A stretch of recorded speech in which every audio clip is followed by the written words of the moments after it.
Depending on your knowledge of college football, you might consider this national championship to be a little lackluster, missing the pizzazz, the flair, the just means more mentality. Plain and simple, there's no SEC team in it for the first time since 2014. And so a lot of people are turning their attention away from this game because of it just doesn't feature the best team in college football.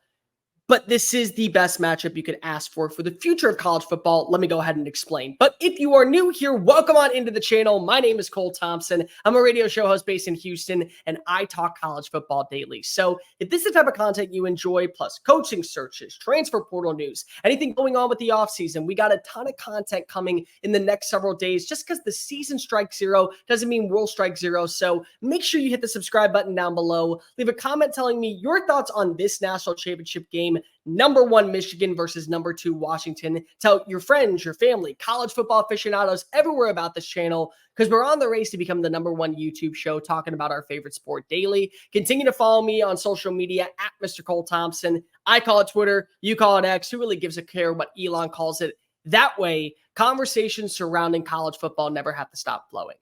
So many people are turning to the rating standard when it comes to this national championship. It's Midwest versus West Coast. It's Michigan versus Washington. It's a team that has everything going right for it, but just hasn't been able to get out of its own way the last 2 years they've been in the playoffs against a roster that many people thought would finish 3rd in the Pac-12, 4th in the Pac-12. But I digress in the situation. A lot of people are turning to the SEC not being represented. It's the first time since the indoctrination of the 4-team college football playoff that we won't have an SEC team represented, whether it be Alabama, whether it be Georgia, whether it be LSU. It's not the point. There is no SEC team in here. And so many people said, how do you justifiably say these are the 2 best teams in college football? Plain and simple, number 1, they're undefeated. They're the 2 undefeated teams. That's all automatically a glaring reason why this is a good matchup.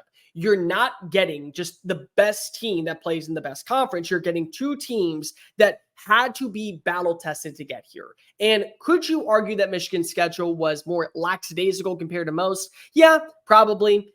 Penn State, they were a good team. They weren't a great team. Maryland, it had its highs, it had its lows. One of its highs actually came in a loss, a close one to the Wolverines. And Ohio State, you play the game 10 times out of 10, I can promise you this, there will be such timing and such adaptability in the second half for adjustments where you will see the Buckeyes win, I would say, at least 3, if not 4 of those games. So that still is a test. And for Washington had to go through a gauntlet of a schedule that most people probably don't understand. You look at the Arizona game at the start of the year, many people thought, okay, this was a matchup that means nothing. It's actually showing more of a weakness towards Washington because they were struggling against the Wildcats.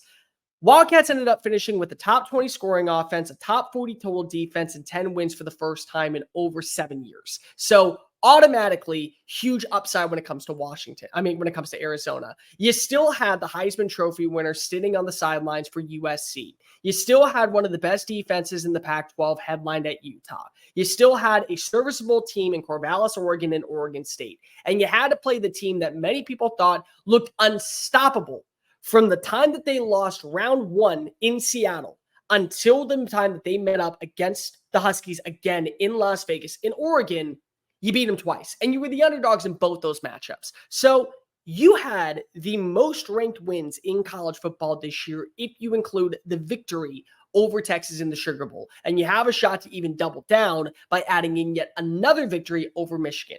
But that's why this is a good matchup. These are 2 battle-tested teams, and they're elite teams. Yes. Are they flawed at points? Absolutely. Are there weaknesses to this team to where if you're able to unravel them and you're able to put them on the pedestal for all the world to see, that could end up hindering your success? Yes. But these are still 2 elite teams in college football. Why? Because they have an identity and they embrace it. To be a great team doesn't mean you don't have weaknesses. What it means is that you finalize your strengths and you embrace them and you utilize them to your advantage every opportunity you get. And that's what Michigan does. Hard-nosed, physical style, big bully football. We're going to deliver the punch. You're going to have to take it. And Washington, finesse, style, poise, and excellence in the passing attack. That's their MO, that's their identity, and they do it to a standard. So I think that automatically these are two teams that make sense. But here's another reason why you like this if you are a college football fan. This gives you optimism for the future. We're about ready to have a 12-team college football playoff. So now these games during the regular season won't carry as much weight. And it's a sucky feeling if you are a college football purist like me. And I actually love watching what the game matters. Why the game played in Columbus or in Ann Arbor dictates who ends up going to Indianapolis and who watches their season crumble in front of their eyes 9 times out of 10. Because every once in a blue moon, you'll get Michigan and Ohio State in the playoff. But now that game is more so for seeding. You go 11-0 going into this game, both of you going to the playoff. Same thing goes for Washington, even though that they're going to the Big Ten. You go 10-1 at this point, you're probably in the playoff, maybe as a 7 seed, maybe as a 9 seed, but you're still in the playoffs. So the seeding part kind of is now taking the precipice over the selection part. But look at a team like Washington. How many times have we actually mentioned the Huskies as a legitimate threat in the world of college football over the last decade? Honestly, once. That was in 2016 when they made it to the college football playoff underneath Chris Peterson with Cincinnati Bengals legend Jake Browning leading the charge. And they had a slew of offensive talent, but they really shined defensively with Buda Baker and Sidney Jones. And I'm blanking on the linebackers, Aziz Victor. They were talented across the board when it came to their offense, but their defense really stood out. We don't talk about Washington in a prominent light, the way we talk about Alabama and the way we talk about Georgia and the way we talk about Ohio State and Clemson and Florida State. We don't put them in that category. But now there's about 10 teams out there in college football who see the goal of making it to the CFP next year.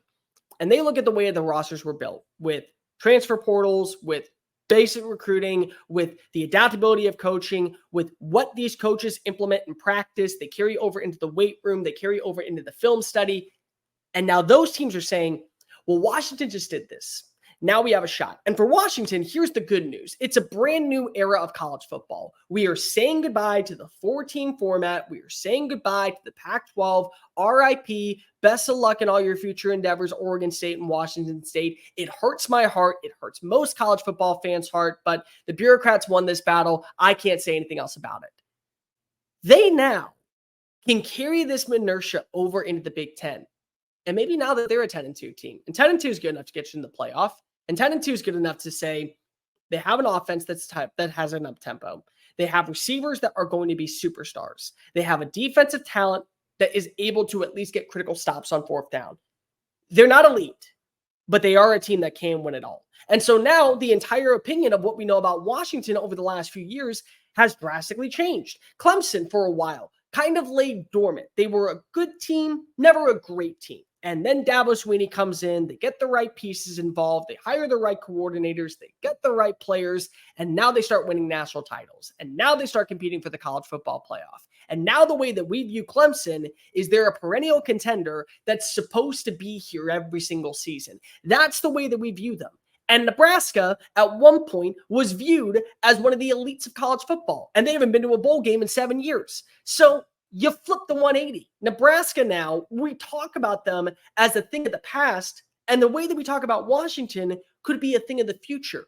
But other teams are paying attention to that. And other teams are now going to start spending more money when it comes to the NIL collective. Other teams are going to start putting their money where their mouth is when it comes to hiring the right coaches, opening up more avenues for recruiting assets, opening up more opportunities for you to spend money when it comes to bringing in the right coordinators and the right coaching staff and the ability to expand your horizons when it comes to game day atmosphere. They're adding all that in there. And eventually what's going to happen is players are going to start noticing it via the transfer portal. They're going to see the culture that's been implemented, and they're going to say to themselves, I want to be a part of something special. So I'm going to go to Columbia, Missouri. I'm going to go to Oxford, Mississippi. I'm going to go to Salt Lake City, Utah. I'm going to go to Tucson, Arizona. I'm going to go to one of these places because if I like the culture that's been implemented, I like the persona that's being brought on by the head coach. I want to be a part of that. And so now it raises the opportunity for more teams out there. I don't know what's going to change in the world of college football when it comes to a 12-team playoff, because we don't know with the whole seeding and with the whole bye week purposes and the automatic bids, we don't know how this is going to unfold. We could eventually still see the same 4 teams that we're watching at a 4-team playoff make it to the semifinals, and then the same 2 teams that we always see unfold, whether it be Michigan versus Georgia, or Alabama versus Ohio State, or LSU versus Ohio State. One of those matchups, that still could be the national championship. But at least now when you're talking about teams like Washington, teams like Ole Miss, teams like Missouri, teams like Arizona, Oklahoma, I would throw Oklahoma State into the mix a little bit because of now they may be the biggest brand in the Big 12. You talk about a team like Florida State on the come up, maybe a Louisville with what they've done in the transfer portal. They're paying attention to what's going on in Seattle. And they're saying, if Washington can do it, why can't we?